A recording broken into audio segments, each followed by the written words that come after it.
Hello class ninth. मैं हूं रोहित और हम लोग ये चैप्टर डिस्कस कर रहे हैं काफ़ी दिनों से, India's foreign policy. Chapter number 2 है पॉलिटिकल साइंस का। इसमें 65 डिस्कस हो चुका है, 66 भी डिस्कस हो चुका है और 67 भी डिस्कस हो चुका है। इवन 60 ये जो पेज नंबर है 8 ये भी हम लोग डिस्कस कर चुके हैं, रिव्यू और आर्टिकल 51 और उसके बाद इंडिया की फॉरेन पॉलिसी अर्ली फेज को। ठीक है, तो आज का टॉपिक हमारा है अर्ली फेज के बाद में फर्स्ट स्टेज को डिस्कस करने का। तो अर्ली फेज में एक तरह का पूरा उन्होंने एक समरी बता दी, और अगर हम ब्रॉडली डिवाइड करें जैसे मैंने आपको नोट्स दिए हैं, तो उसमें क्या एक पर्टिकुलर टाइम पीरियड के हिसाब से उन्होंने उसको डिवाइड किया है। तो इन्होंने क्या किया, बुक में 2 पार्ट में पूरी मतलब पूरी फॉरेन पॉलिसी को, जो फॉरेन हिस्ट्री है उसको डिवाइड कर दिया है। तो विदेश नीति को समझने के लिए इन्होंने 2 हिस्सों में किया है इसको। तो ठीक है, हम 2 हिस्सों से चलेंगे, और आपको अगर ज़्यादा और उसको क्लासीफाई करना है, सेपरेट समझना है, तो जो नोट्स ऑलरेडी मैंने आपके साथ शेयर किए हैं उनको आप देख सकते हैं।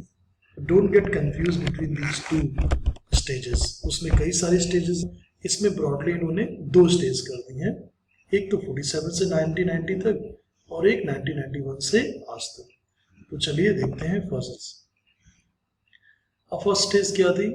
ऑप्टिमिस्टिक सोच थी कि भाई सब अच्छा होगा, सब पॉजिटिव, कोई गड़बड़ नहीं होगी, हम भी शांति की बात करेंगे, दुनिया भी शांति की बात करेगी, हम अच्छे तो सब अच्छे, है ना, वो सब कहावतें लेके नेहरू जी ने सब स्टार्ट किया।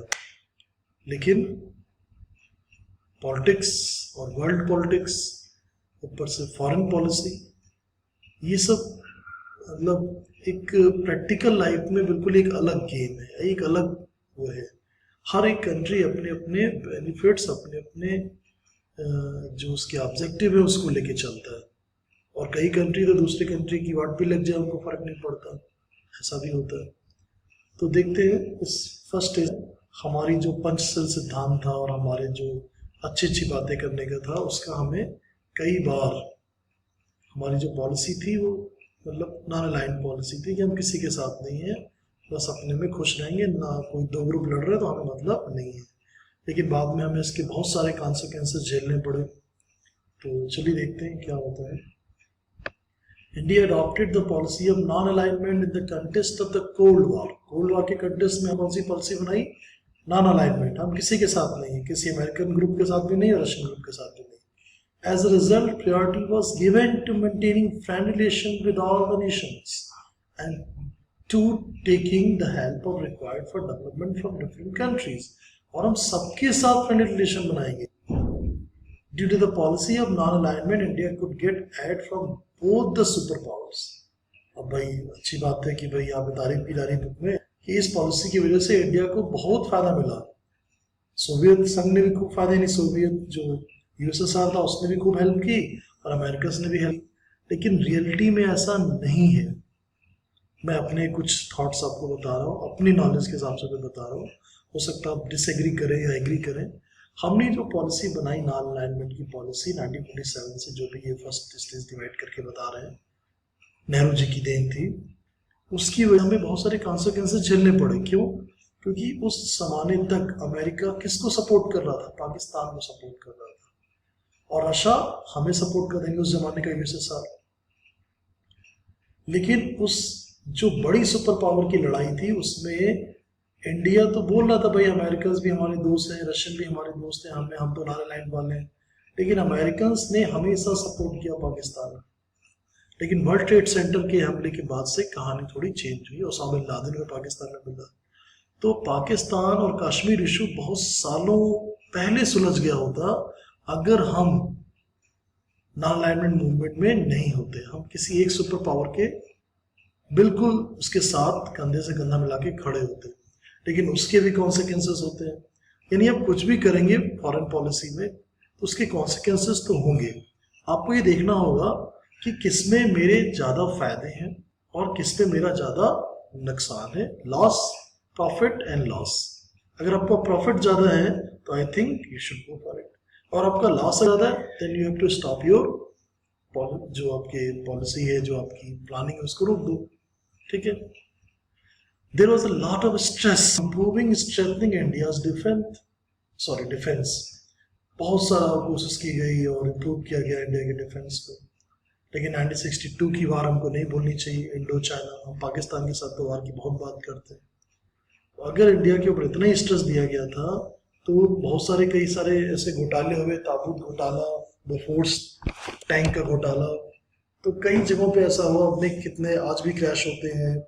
तो कहीं ना कहीं इम्प्रूवमेंट में कुछ ना कुछ अभी भी कमी है, जिसे जो भी गवर्नमेंट्स अभी हैं या पहले रही हैं उन्होंने उसको इतना सीरियसली नहीं लिया।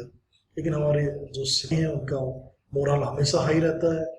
तो जो एक वेपन के पीछे जो आदमी खड़ा है उसकी बहादुरी की वजह से, उसके साहस की वजह से आज तक हम सेफ हैं। तो डिफेंस को मैं मानता हूं कि इम्प्रूव, यहाँ पे लिखा गया there was a lot of stress, तो लॉट अप तो नहीं हुआ है, स्ट्रेस किया गया है बस। तो अभी इसको होना चाहिए। There must be lot of stress be there on improving strengthening India's defense. The technology required for this was imported. इसके लिए टेक्नोलॉजी को इंपोर्ट किया गया। सोवियत यूनियन से हमने कई सारे नेवी के बड़े बड़े जहाज खरीदे। एडमिरल गोरशाकोव के नाम पे जो पनडुब्बी थी उस सबको बड़े शिप हमने लिए, उनके नाम रख दिए यहाँ पे इंडियन नेवी की। और इस तरह से करके हमने अपने नौसेना में शामिल किए। फ्रांस से हमने फाइटर प्लेन्स लिए, जर्मनी से लिए।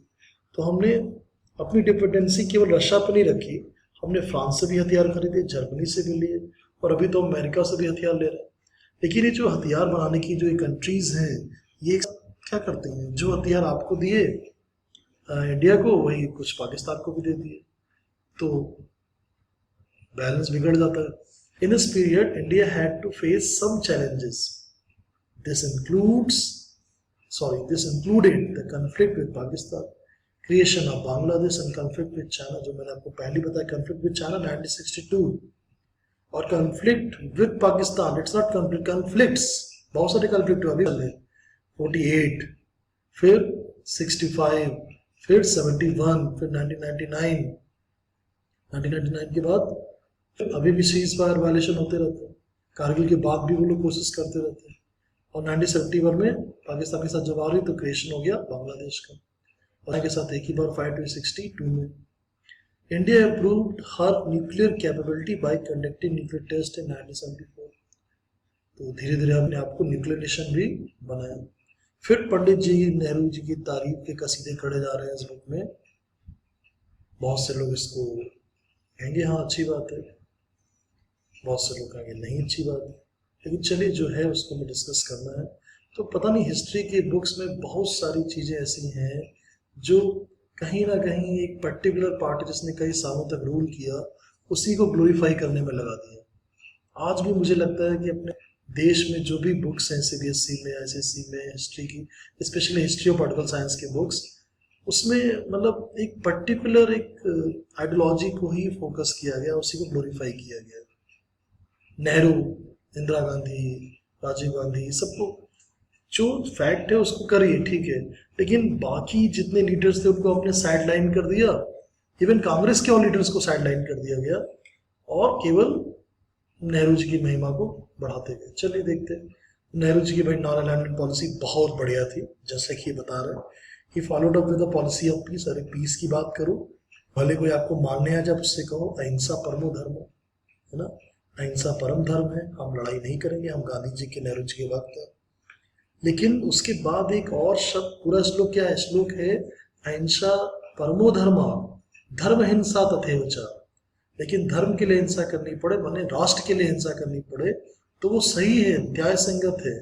तो अगर आपके ऊपर कोई दुश्मन इस अटैक कर रहा है और आप गुलाब का फूल गांधी जी और नेहरू जी के हिसाब से लेके चले, गांधीगिरी करो कि हमारे एक गाल पे थप्पड़ मारा दूसरे पे भी मार दो, तो क्या फॉरेन पॉलिसी में हम क्या हमारी अच्छी माने? नहीं, हमें कमजोर माना जाएगा, वीक माना जाएगा।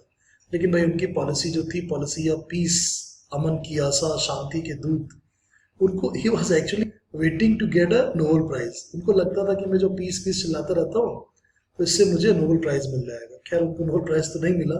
हमारे लिए कश्मीर का इशू आज भी रह गया और अभी तक सॉल्व नहीं हो पाया। लेकिन खैर अभी प्रेजेंट गवर्नमेंट कुछ ना कुछ तो कर रही है. His stand was that India should independently understand the global and international affairs.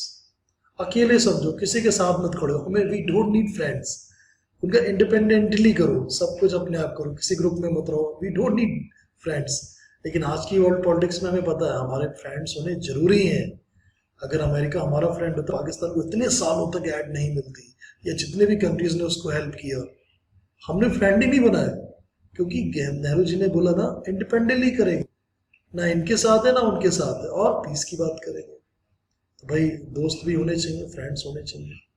अब अगली कहानी है सेकेंड स्टेज की. इसके बाद अब सेकेंड स्टेज का मतलब 1991 के बाद. अच्छा, इन्होंने 1991 तक क्यों लिया? क्योंकि यूएसएसआर स्प्लिट हो गया था और वो बन गया था रशिया. यानी जो कोल्ड वॉर चल रही थी वो खत्म हो गई यूएसएसआर और यूएसए के बीच में. क्यों खत्म हो गई? क्योंकि यूएसएसआर स्प्लिट हो गया कई सारे कंट्रीज में, और मेन उसका कंट्री बना आज का प्रेजेंट डे का रशिया. तो कोल्ड वॉर खत्म, तो ग्रुपिज्म एक तरह से लगभग जो मेन ग्रुप थे वो खत्म. लेकिन अभी भी ग्रुपिज्म पूरे वर्ल्ड में है, कंट्रीज के ग्रुप है. अब ब्रिटेन से फाइट करो, फ्रांस आएगा ही आएगा, और फ्रांस आएगा, ब्रिटेन आएगा, तो अमेरिका तो आएगा ही आएगा. तो इट्स अ पावरफुल अलायंस. अब कोरिया को परेशान करो तो चाइना बोलेगा ही बोलेगा. उसमें कौन सी कोरिया? दो कोरिया है, नॉर्थ साउथ. किसकी? नॉर्थ कोरिया की. तो नॉर्थ कोरिया और चाइना बड़े अच्छे दोस्त हैं, और इंडिया के साथ माना जाता है. तो रशिया ने काफी कोशिश की इंडिया मेरे साथ हमेशा एक अलायंस पार्टनर है. लेकिन जो हमारी पॉलिटिक्स चेंज होती रहती थी, कभी ये लीडर कभी वो लीडर, तो फिर हमने वो धीरे धीरे मुकाम, जो एक स्टेटस था, हमने खो दिया रशिया की नजरों में. तो अभी हम सबके दोस्त हैं. लेकिन खैर मोदी ने भी आके कई कंट्रीज के साथ अच्छे रिलेशन बनाए हैं. अब इंडिया फॉरेन पॉलिसी में काफी चेंजेस है. It became more comprehensive and dynamic in the second stage. In this post-Cold War period, the priority no longer remained to political and military relation. अब इसके और डायमेंशंस हो गए कि हम पॉलिटिकली तो चलो फ्रेंड्स होंगे, मिलिट्री रिलेशन तो फ्रेंडशिप कर दें, उसके साथ इकोनॉमी भी करेंगे, ट्रेड भी करेंगे, एजुकेशन, टेक्नोलॉजी, ये सब चीज़ों का जब आदान प्रदान होगा, ट्रांसफर होगा, एक्सचेंज ऑफ आइडियाज होंगे, exchange of goods, economy, technology, education, trade, along with political and military relations, तो हमारी जो रिलेशंस हैं दोस्ती अच्छी बनेगी. After 1991, India reduce the government controls over the economy and adopted the free market policy, कि हम एफडीआई को वेलकम करें, आने दो फॉरेन कंपनी को बिजनेस करने दो, हमारी कंपनी वहां जाके बिजनेस करेंगी धीरे धीरे, और उनकी कंपनी हमारे. इसको हम बोलते हैं globalisation. Actually there was an increase in trade with neighbouring countries. अब धीरे धीरे नेबरिंग कंट्रीज से हमारा क्या हुआ? ट्रेड बढ़ा. Our share in world trade increase. Efforts to be made to increase the rate of economic growth. Economic growth को भी बढ़ाएंगे, ठीक है. और हमने एक ऑर्गेनाइजेशन बनाया ब्रिक्स का मतलब ब्राजील, रशिया, इंडिया, चाइना और साउथ अफ्रीका. ये क्यों बनाया? India begin to participate in the organisation at the international and regional level more before. और 1990s के बाद अब relation with the South Asian countries, हमने साउथ एशियन कंट्री के साथ अपना बहुत अच्छा रिलेशन बनाया. सिंगापुर, थाईलैंड, इसका मतलब है पूर्व की तरफ देखो, लुक टुवर्ड्स ईस्ट. तो हमने लुक टुवर्ड्स ईस्ट पॉलिसी के थ्रू सिंगापुर से दोस्ती की, थाईलैंड, वियतनाम, ये हमारे एक पावरफुल अलायंस पार्टनर बने, स्ट्रॉन्ग अलायंस पार्टनर बने. और trade exchange with Israel, Japan, China, European union increase. तो इन कंट्रीज के साथ भी हमारा एक्सचेंज बढ़ा, ठीक है. तो आज हम लोगों ने पेज नंबर 69 को फिनिश कर लिया है, और जो भी सेकंड स्टेज की बात रह गई, जो कंक्लूजन रह गया है लास्ट पेज का, वो हम लोग कल डिस्कस करेंगे. आज का होमवर्क है कि जो ब्रिक्स का जो लोगो बना है ये आपको बनाना है, और नीचे लिखना है BRICS ब्रिक्स. उसके बाद सारी कंट्रीज के नाम लिखने हैं, ठीक है. उसके बाद G20 के बारे में भी, तो G20 और ब्रिक्स के बारे में आपको 3 पॉइंट लिखने हैं. अब G20 के बारे में कुछ ज़्यादा नहीं दिया, ये आपका होमवर्क है, गूगल से सर्च कीजिए. G20 का लोगो बनाइए एक तरफ ब्रिक्स का लोगो बनाइए. एक तरफ ब्रिक्स के मेंबर कंट्रीज के नाम लिखिए, बुक में दिया है, और एक तरफ G20 के मेंबर कंट्रीज के नाम लिखिए. उसके बाद उनके कम से कम दो मेन या 2 या 3 मेन पॉइंट को लिखिए. You have to compare G20 and BRICS today with the help of Google. It's your homework. Okay, thank you so much.